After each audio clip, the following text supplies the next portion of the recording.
Assalamualaikum warahmatullahi wabarakatuh. Perkenalkan, nama saya Rika Rahmawati, NPM 1834030041. Baiklah, di sini saya akan memaparkan materi dari mata kuliah Metode Penelitian Bisnis yang berjudul Metode Pengumpulan Data Observasi pada bab 8. Pokok pembahasan yang pertama yaitu ada definisi dan tujuan observasi. Observasi melibatkan kegiatan melihat, mencatat, menganalisis, serta menginterpretasikan perilaku, tindakan, atau peristiwa secara terencana.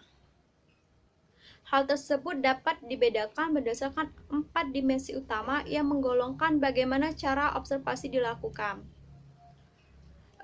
Adapun tujuan dari observasi ini yaitu untuk menggambarkan suatu objek atau peristiwa melalui pengamatan menggunakan panca indera atau penglihatan. Informasi yang diperoleh kelak ini dapat dibagikan kepada pihak lain dalam bentuk karya ilmiah atau non-ilmiah, seperti dalam bentuk teks laporan hasil observasi. Pokok pembahasan yang kedua yaitu ada 4 dimensi utama yang menggolongkan jenis observasi. Yang pertama yaitu ada studi observasional yang terkontrol versus tidak terkontrol. Studi observasional yang terkontrol dikatakan sangat terkontrol ketika situasi atau kondisi dimanipulasi atau direncanakan oleh peneliti.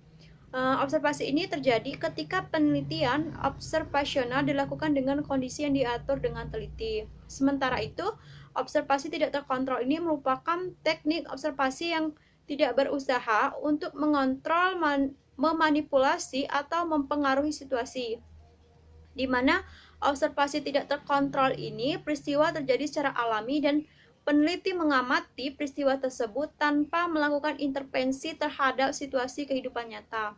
Kelebihan dari observasi terkontrol adalah bahwa orang-orang yang dapat diamati di lingkungan kerja. Kelemahan utama dari observasi tidak terkontrol adalah bahwa biasanya sulit untuk memahami situasi kompleks yang sering terjadi karena kita mengontrol apapun dalam observasi ini. Oleh karena itu, sangat sulit untuk membedakan penyebab dari peristiwa, tindakan, atau perilaku tersebut.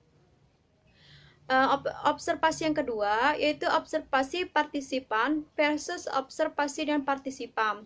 Dalam observasi partisipan ini, peneliti mengumpulkan data dengan berpartisipasi dalam kehidupan sehari-hari dari kelompok atau organisasi yang diteliti. Sedangkan peneliti dapat memainkan satu dari dua peran ketika mengumpulkan data observasi dari pengamat dan partisipan atau non-partisipan.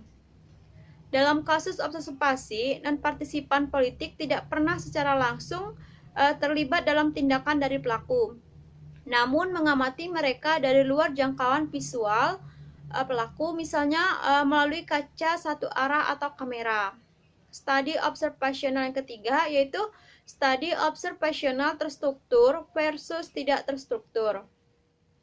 Studi observasional terstruktur merupakan ketika pengamat memiliki rangkaian kategorian kegiatan atau fenomena yang direncanakan akan diteliti. Observasi ini bersifat kuantitatif, sedangkan studi observasional tidak terstruktur diklaim sebagai ciri dari penelitian kualitatif. Observasi tidak terstruktur pada akhirnya dapat menghasilkan rangkaian hipotesis tentatif yang diuji dalam penelitian berikut yang bersifat deduktif, sehingga penelitian induktif melalui observasi dapat menciptakan kemungkinan lain untuk pembuatan teori dan pengujian hipotesis berikutnya. Observasi yang terakhir yaitu observasi tersembunyi versus observasi tidak tersembunyi. Observasi tersembunyi ini memiliki beberapa masalah etika yang serius. Observasi tersembunyi yang kurang efektif meningkatkan perhatian terhadap etika karena hal tersebut dapat melanggar prinsip-prinsip dari kesepakatan privasi dan kerahasiaan yang dapat diinformasikan. Oleh karena itu, observasi tersembunyi ini dapat merusak subjek dalam beberapa hal. Kelebihan utama dari observasi tersembunyi adalah bahwa subjek penelitian tidak terpengaruh dan dengan kesadaran bahwa mereka sedang diamati. Sementara itu, observasi tidak tersembunyi ini bersifat lebih jelas, dapat mengubah kebenaran dari perilaku yang diteliti. Pokok pembahasan yang ketiga yaitu dua pendekatan penting untuk observasi. Yang pertama yaitu observasi partisipan pengantar, merupakan observasi partisipan yang mengkombinasikan proses partisipasi dan observasi, sehingga observasi partisipan seharusnya dibedakan baik dari jenis observasi murni dan partisipasi murni. Observasi murni ini berusaha untuk menghilangkan peneliti dari tindakan dan perilaku yang diamati. Peneliti tidak pernah secara langsung melibatkan dalam tindakan dan perilaku dari kelompok yang diamati. Partisipasi murni dideskripsikan sebagai menjadi penduduk asli, di mana peneliti menjadi sangat terlibat dengan kelompok yang diteliti sehingga pada akhirnya setiap tujuan dan ketertarikan peneliti hilang.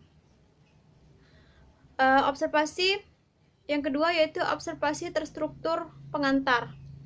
Observasi terstruktur fokus pada sifat seperti observasi melihat fenomena-fenomena yang ditentukan sebelumnya atau kejadian-kejadian yang ditentukan sebelumnya. Fokus observasi ini dibagi menjadi bagian-bagian kecil informasi seperti informasi terkait perilaku, tindakan, interaksi, atau kejadian. Terdapat tingkah yang berbeda dalam observasi terstruktur. Observasi ini juga dapat digunakan untuk menghasilkan data numerik untuk menguji hipotesis. Pokok pembahasan yang terakhir yaitu kelebihan dan kekurangan observasi. Salah satu kelebihan utama observasi adalah bersifat langsung. Kelebihan lain dari observasi adalah memungkinkan untuk mengamati kelompok individu tertentu. Sementara itu, kekurangan dari studi observasi yakni reaktivitas atau tingkat di mana peneliti memengaruhi situasi yang diamati dapat menjadi ancaman utama terhadap validitas temuan dari sudut pandang observasi, karena orang-orang yang diamati mungkin menunjukkan perilaku yang berbeda selama waktu studi tersebut. Baiklah, itu saja pemaparan materi bab 8 yang dapat saya sampaikan. Lebih dan kurang saya mohon maaf. Saya akhiri. Wassalamualaikum warahmatullahi wabarakatuh.